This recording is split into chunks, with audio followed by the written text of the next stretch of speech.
Mesdames, Messieurs, bonjour. Très heureux de vous retrouver ici en direct du Salon de l'Agriculture pour notre émission. Faut pas prendre les agriculteurs pour des... chèvres. Ou des... Allez, des cons. Ouais, allez, c'est dit comme ça. Alors, dans cette émission, j'ai le plaisir d'accueillir Boris Tavernier. Bonjour Boris. Bonjour. Vous êtes député écolo de Lyon, mais quand je vous ai connu il y a un an, vous n'étiez pas du tout député. Pas du tout, non. Et un peu écolo ou pas trop écolo? J'essaye quand même, parce que j'essaie d'être crédible. Bon, on aura l'occasion d'en parler. À vos côtés, Anne-Sophie Belsbaral. Bonjour. Bonjour. Vous êtes viticultrice où? Dans l'Hérault, Voilà, et vous produisez du vin, de quelle couleur? du raisin. Les trois couleurs. Les trois couleurs. Bon, très bien.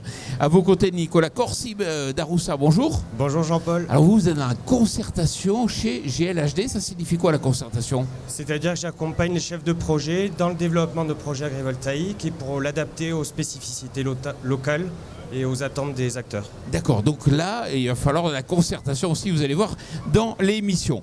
On va démarrer, c'est vous qui avez développé au travers de l'association dans laquelle vous étiez la notion de sécurité sociale alimentaire. Quel est le principe? Alors on est nombreux, hein, c'est pas moi tout seul, loin de là. Le principe, c'est que l'alimentation ne soit plus la variable d'ajustement. On a aujourd'hui des paysans qui ne vivent pas de leur production et des Français et des Françaises qui n'arrivent pas à se nourrir. Et donc on veut sauvegarder ça, c'est 150 € par mois, c'est une extension de la carte vitale qui serait destinée, orientée vers l'alimentation, 150 € par mois pour tout le monde. Et c'est ça qui est important. Le premier pilier, c'est l'universalité. Le deuxième pilier, c'est la cotisation. Chacun cotise selon ses moyens. Donc, même les plus riches d'entre nous paieront. Et le troisième pilier de cette sécurité sociale de l'alimentation, c'est le conventionnement. Qu'est-ce qu'on fait de cet argent? Vers quelle alimentation on l'oriente? Et on choisit ça de manière démocratique. Non mais Boris, à l'Assemblée, on ne dit pas qu'on a 3 000 milliards de dettes. Ça va coûter une blinde, ça. Ah mais c'est des choix politiques. Aujourd'hui, on estime que le coût serait de 120 milliards d'euros chaque année, mais avec une grosse part de cotisation des personnes. Donc quand on n'a pas beaucoup d'argent, on peut cotiser 5, 10 € pour avoir 150. En gros, on fait de l'alimentation, en tout cas on passe d'une dimension individuelle à une dimension collective, on mutualise notre alimentation. Est-ce que tu as écouté dans le monde agricole la Conf ou aussi les autres syndicats? On a, en tout cas, la Confédération Paysanne est pionnière, hein, depuis le tout début. Elle est active avec le réseau CIVAM notamment pour promouvoir cette SSA. On a auditionné la Confédération Paysanne, on a auditionné la Coordination Rurale, la FNSEA, les JA, et c'est partagé. On a encore besoin de convaincre parce que c'est pas un projet qui est très vieux, qui n'est pas encore très connu, même si on a eu une belle actualité ces dernières semaines. Effectivement, on nous dit que ça coûte trop cher, mais je rappelle que nos dépenses, ne serait-ce que de santé liées à une mauvaise alimentation, c'est 19 milliards d'euros par an. Donc il y a aussi des grosses économies à faire là-dessus. Alors, c'est un projet de loi pour l'instant, c'est ça? Alors, ça a été déposé il y a quelques mois par mon collègue Charles Fournier. Et nous, on l'avait inscrit dans notre niche parlementaire. Hein, donc, chaque groupe parlementaire a eu droit une fois par an à mettre des textes à l'agenda. Et malheureusement, on n'a pas pu aller au débat parce que ça se termine à minuit. On a pu en discuter dans l'hémicycle, mais on n'a pas pu débattre avec nos collègues députés. Mais c'est déjà une très belle chose de pouvoir réussir au bout de 6 ans de parler de SSA dans l'Assemblée. Alors, Anne-Sophie, est-ce que tu penses que c'est une bonne ou une mauvaise idée? C'est toujours une bonne idée de donner les moyens aux gens de bien manger. Après, Il faut que tu parles bien près du micro. Hein. Vous m'entendez? Oui, mais il faut parler près. Je disais donc, c'est toujours une bonne idée de faire des propositions pour que les gens mangent des fruits et légumes. Après, il faut qu'il y ait de la place pour tout le monde, du bio, du non-bio, du conventionnel, pour toutes les cultures, toutes les productions.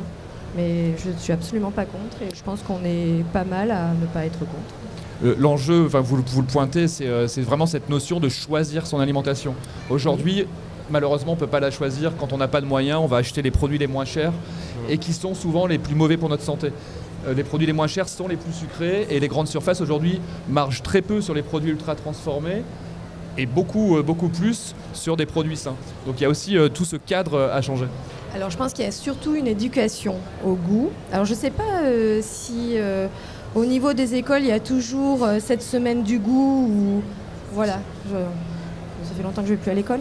Et Nicolas, pardon, t'as fini. Et Nicolas, ton avis, c'est quoi? Excellente idée aussi. Moi, je trouve que ça s'inscrit un petit peu comme dans la transition et l'accompagnement au changement qu'on voit auprès de nos agriculteurs pour changer leurs pratiques, trouver des nouveaux débouchés. Je trouve que ça ouvre la voie aussi à une autre solution pour l'alimentation. Oui, et puis il faut manger local et de saison. Oui. Vous mangez de saison, les tomates à l'été, les fraises, tout ça, vous ne les paierez pas plus cher qu'au mois de décembre, quoi. Oui, on est bien d'accord. Et il faut réapprendre à cuisiner aussi et pas manger des raclettes au jour de l'an. Là-dessus, je vous rejoins, mais en fait, tout le monde sait qu'il faut bien manger le 5 fruits et légumes par jour, tout le monde l'a bien en tête, mais il y a souvent quand même une problématique économique, mais aussi une problématique physique. Il y a beaucoup d'endroits en France où il n'y a pas de commerce. Ou alors il va y avoir juste un discounter où il n'y a pas forcément de marché de plein vente.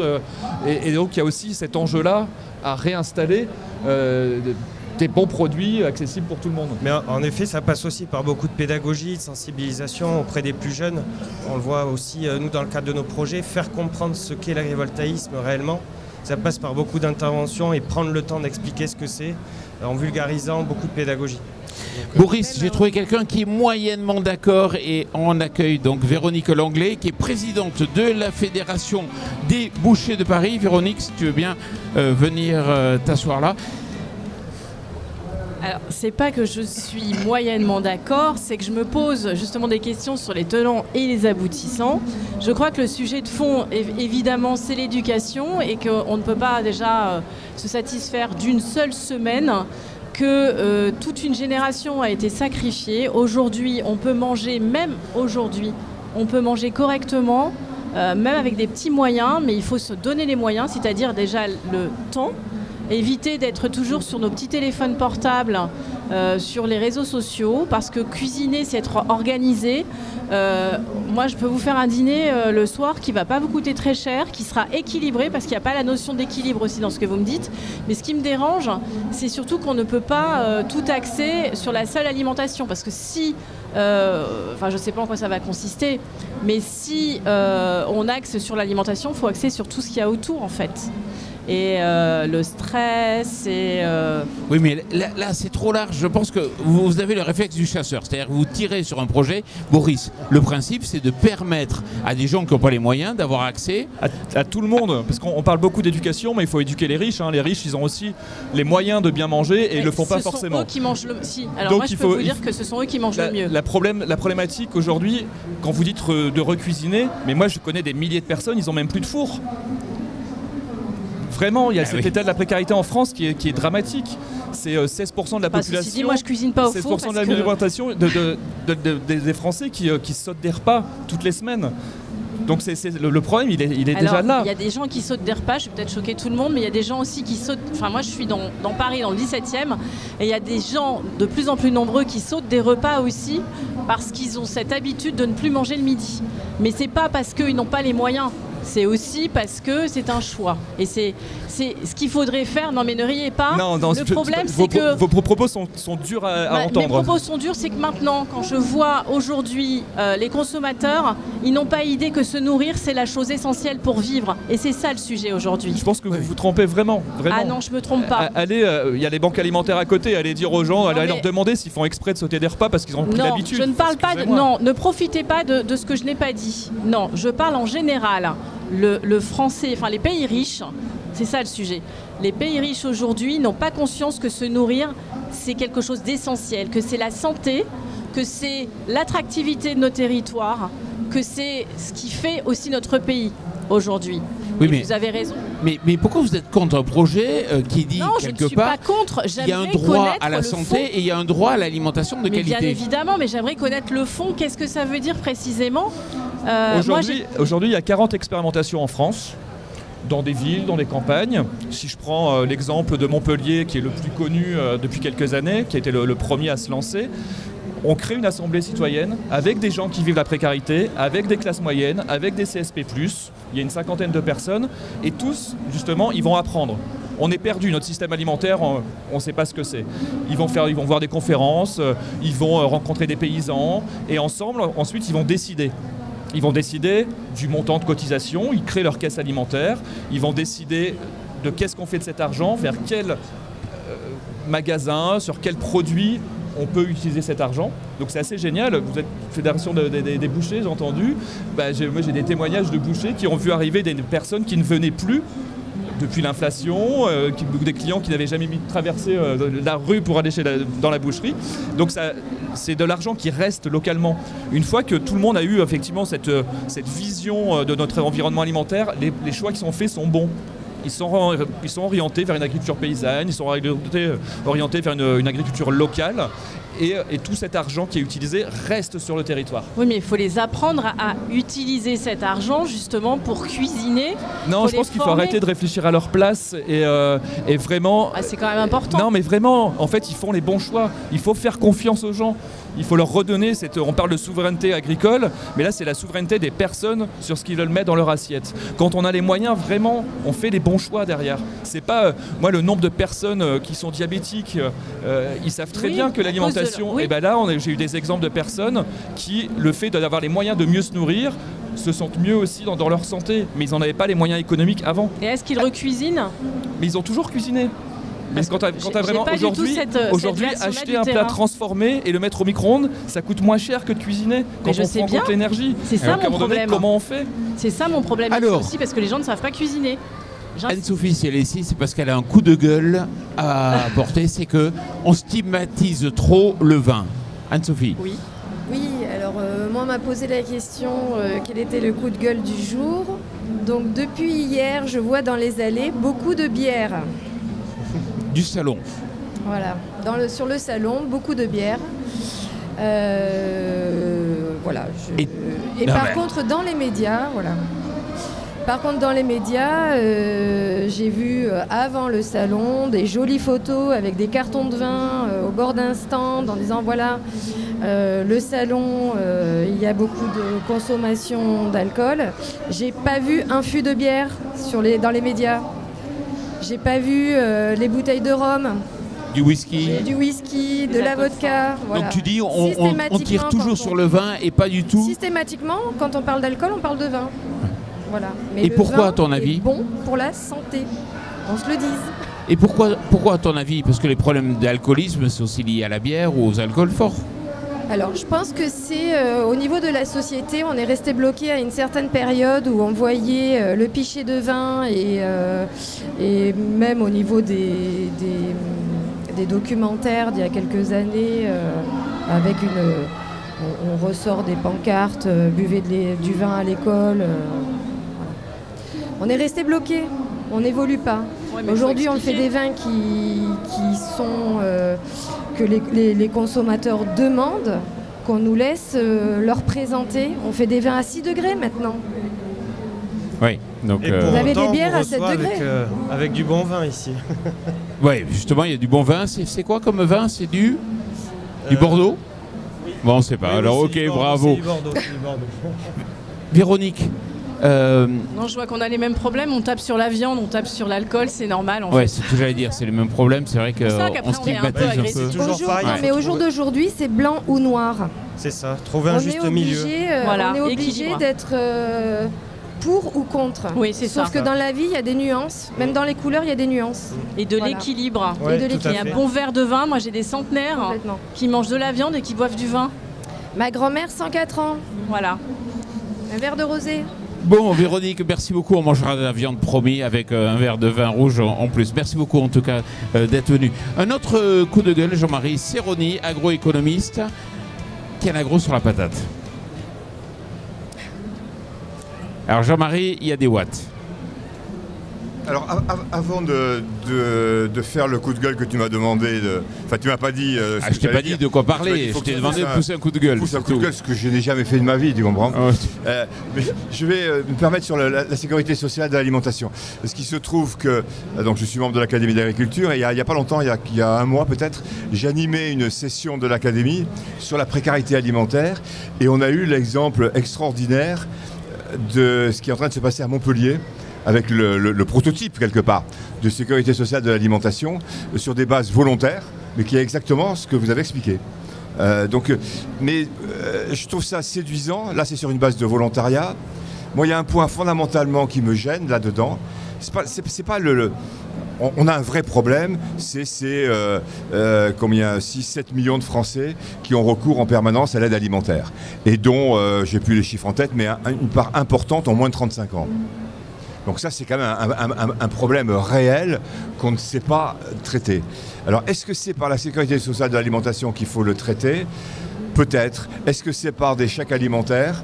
C'est-à-dire modifier la politique agricole pour avoir une partie de la politique qui, au lieu d'aller dans la production, tire par la consommation, comme les Américains.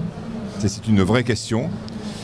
Et ce qui me gêne dans la sécurité sociale de l'alimentation, c'est pas le principe de la caisse d'assurance et tout ça, c'est qu'on va orienter, enfin dans les projets que je vois, on oriente la consommation.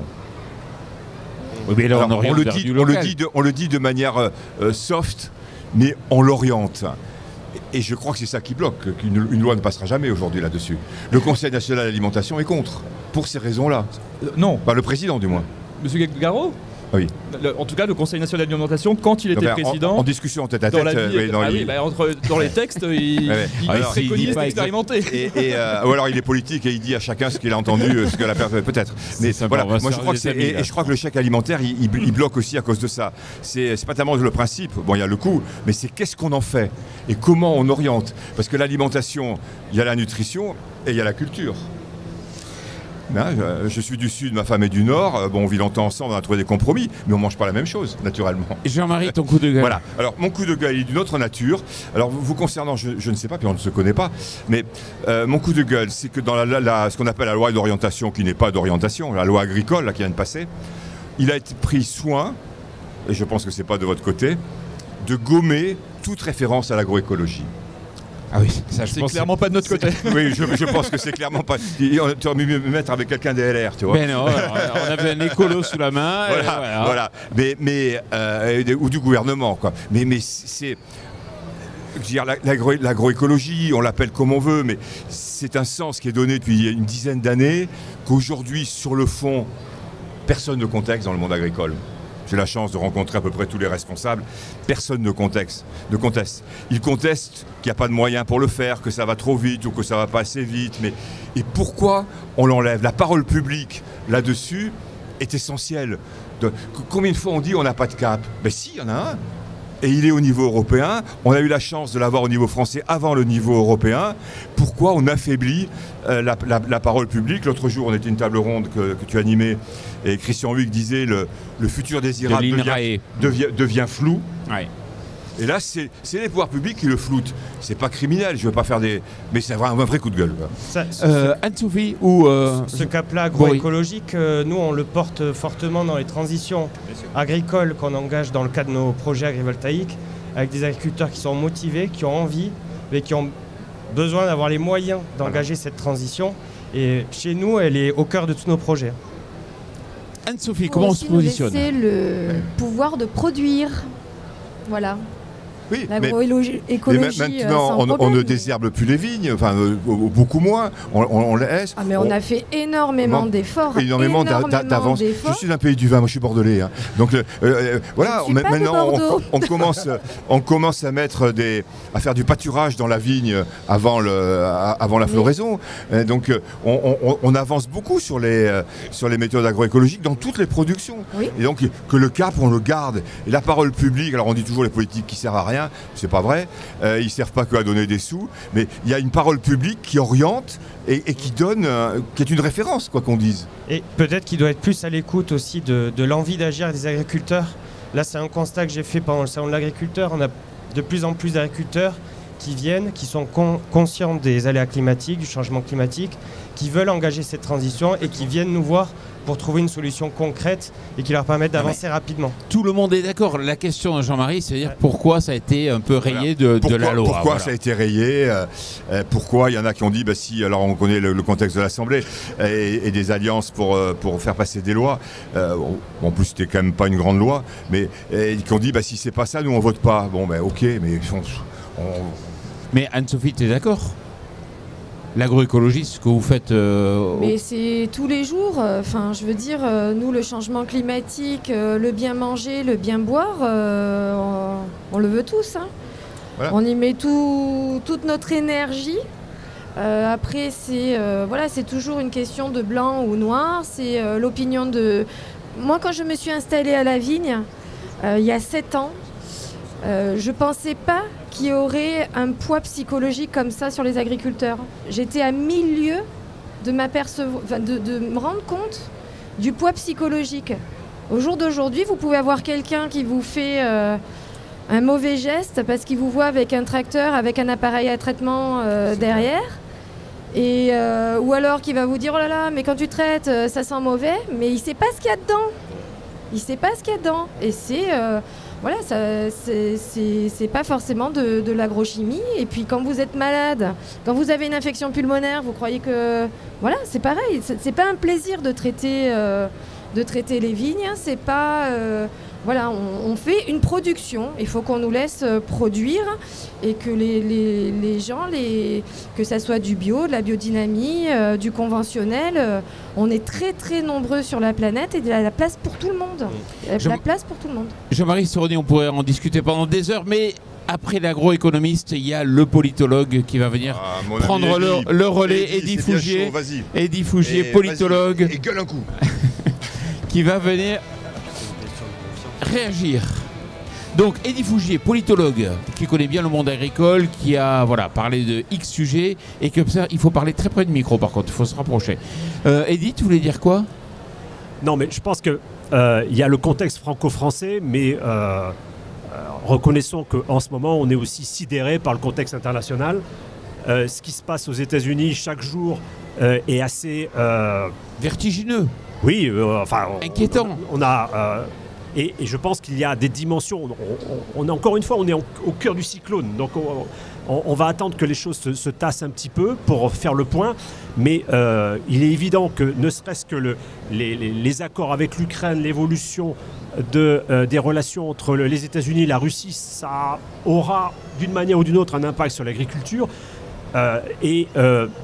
Sans être écologiste, ce que je ne suis pas nécessairement, mais ce qui se passe sur le climat aux États-Unis, c'est quand même assez hallucinant. Là, on revient en arrière. Il y a beaucoup d'entreprises qui, finalement, montrent que, je ne parle pas de l'agriculture, mais notamment des compagnies pétrolières, que les informations, les engagements qu'ils prenaient étaient une sorte de vernis qui a été très vite remis en cause. On voit par exemple BP, qui n'est pas une entreprise américaine, qui a décidé de remettre en cause la question de la neutralité carbone. Donc par-delà les enjeux franco-français, la loi d'orientation agricole ou les évolutions politiques en France qui sont assez complexes, s'il y a un coup de gueule à avoir, c'est sur la question du climat. Parce que là, effectivement, on est en train de revenir en arrière de tous les engagements que les États-Unis ont pris depuis 2009. Je ne parle même pas de l'accord de Paris. Et ça, c'est un impact sur l'agriculture qui est absolument évident. Mais ce que tu veux dire, c'est OK aux États-Unis, mais tu veux dire que peut-être ça va percoler en France ou en Europe ? Ce que l'on voit depuis, depuis 2023-2024, c'est qu'effectivement, cette question, on l'a vu au Parlement européen en particulier, sur le programme de la fourche à la fourchette ou autre, on voit bien qu'il y a un retour en arrière. Et moi, ce qui me gêne, c'est pas nécessairement l'idée du retour en arrière, mais c'est l'idée du...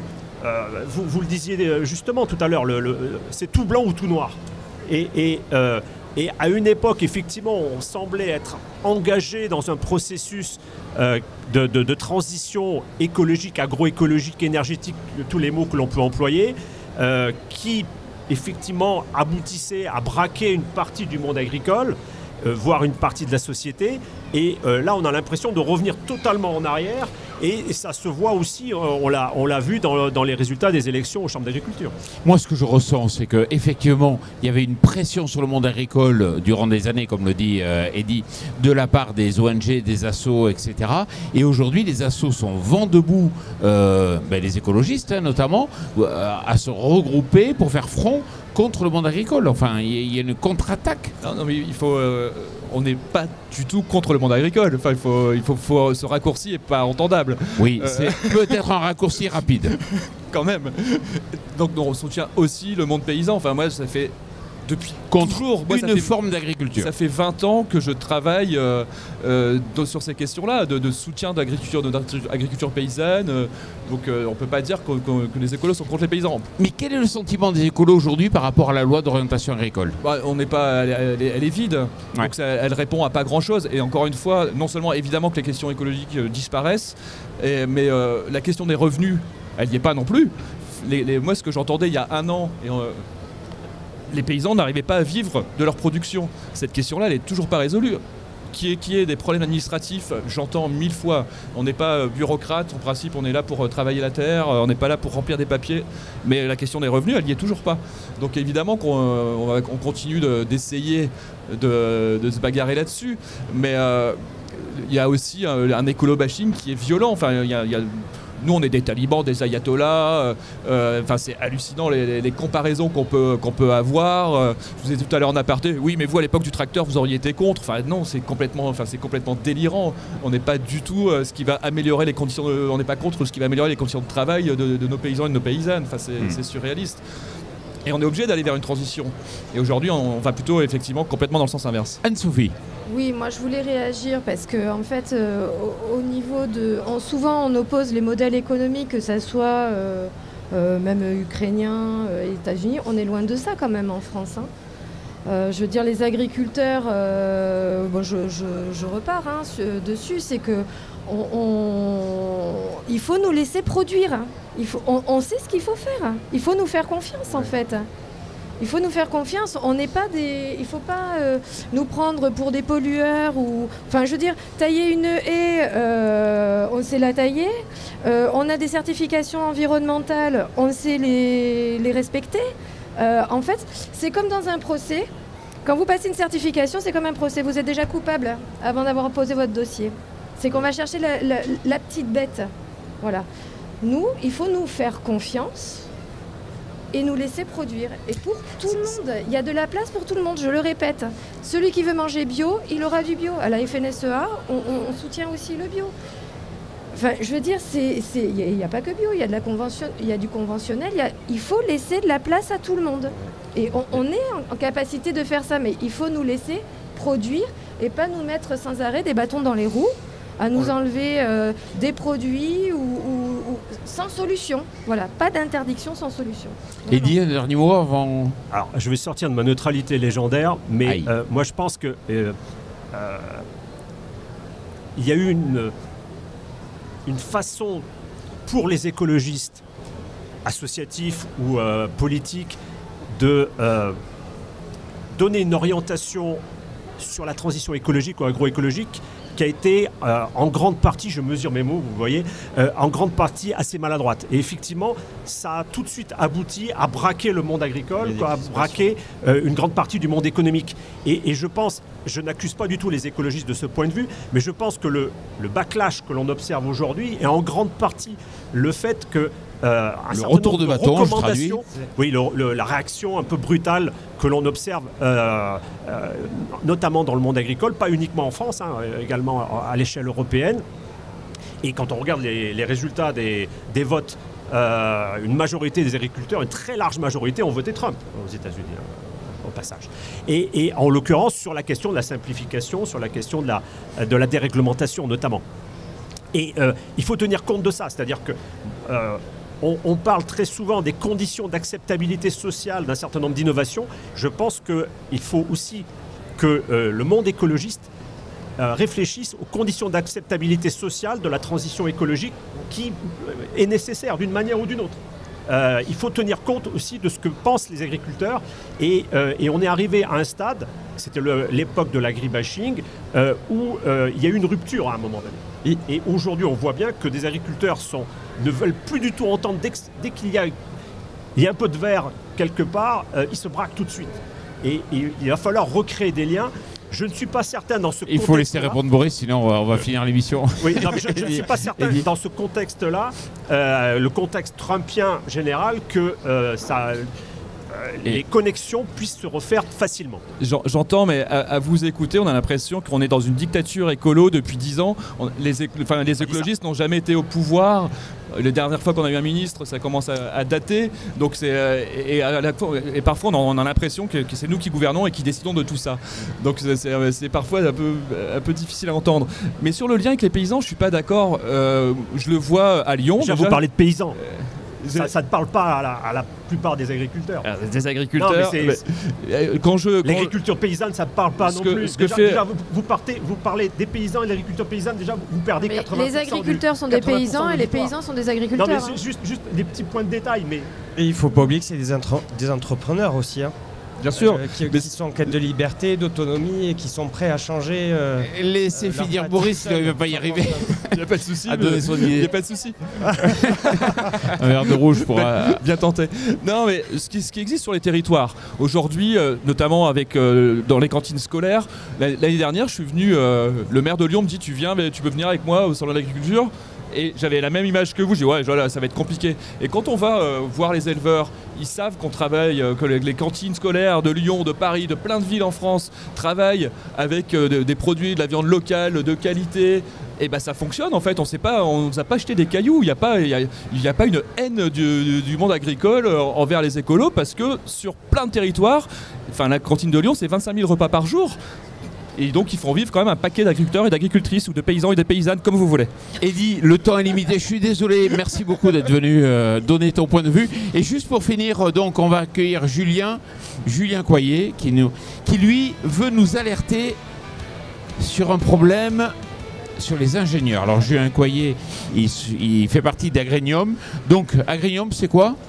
Agrénium, c'est l'interpro de l'enseignement supérieur public, on va dire, qui fédère toutes les écoles d'ingénieurs agro avec l'INRAE et le CIRAD en plus. Et il y a un vrai problème, c'est que demain, on n'aura peut-être plus d'ingénieurs. Alors, c'est déjà le cas actuellement. On manque d'ingénieurs en France. Il y a une défiance par rapport à la science et par rapport à une conjonction de facteurs comme la réforme du bac, par rapport à la baisse démographique, il y a une vraie question qui se pose sur comment demain on continue à assurer notre souveraineté alimentaire, comment on assure la transformation des agrosystèmes, parce qu'on a besoin de cadres pour justement faire ces transitions. Donc il y a cette vraie question de continuer à attirer les plus jeunes dans nos filières de formation agro. Mais il y a deux problèmes. Il y a le fait qu'il y a de moins en moins de gens intéressés par les scientifiques, par le scientifique, et puis... C'est un problème, je pense, d'imaginaire. Sur la question de l'ingénieur agro, on a du mal à se rendre compte c'est quoi un ingénieur agro. Par exemple, là, en face de nous, il y a un camion veto. Tout le monde se représente bien ce qu'est un veto. Un ingénieur agro, il peut intervenir partout. C'est un ingénieur généraliste qui a une formation très forte par rapport au vivant. Donc il peut intervenir aussi bien dans la banque, dans les territoires, dans les interpros, dans les ministères. En fait, on retrouve des agros vraiment partout, des journalistes. On peut vraiment, cette formation initiale, ça nous donne une trousse à outils pour appréhender la complexité du monde. Et on voit bien là, par rapport à tout ce qui a été exposé juste avant, on est dans un monde chaotique. C'est pas blanc, c'est pas noir. On est sur une nuance de couleurs. Et c'est aujourd'hui comment on arrive à avoir les bons outils pour faire discuter les gens et trouver des solutions. Mais Julien, ce que tu veux me dire, c'est que c'est un peu comme les médecins. Demain, il faudra faire venir des ingénieurs agro roumains, d'autres pays. Non, on a la chance d'avoir un tissu d'écoles publiques au cœur des territoires. On forme un peu moins de 3000 ingénieurs agro par an en France. C'est certes, il y a un renouvellement des générations chez les agriculteurs, mais aussi chez les actifs, de toute façon. Et donc, depuis 2017, on a augmenté le nombre d'ingénieurs agro de 20% déjà dans les promos. Donc tout va bien. Et on va augmenter encore de 10%. Mais la baisse démographique et la défiance par rapport aux sciences posent question. Donc là, je m'occupe d'un projet qui s'appelle Avenir Agro, qui vise à faire un choc d'attractivité vers les jeunes générations. Donc c'est assez inédit puisque c'est une alliance des écoles publiques, des écoles privées, de tous les recruteurs qui finalement après vont employer les ingénieurs agro. Et le but justement, c'est d'avoir vraiment un récit, un narratif pour que les jeunes s'intéressent à cette question des filières agro. Parce que ils sont tous à la recherche de sens.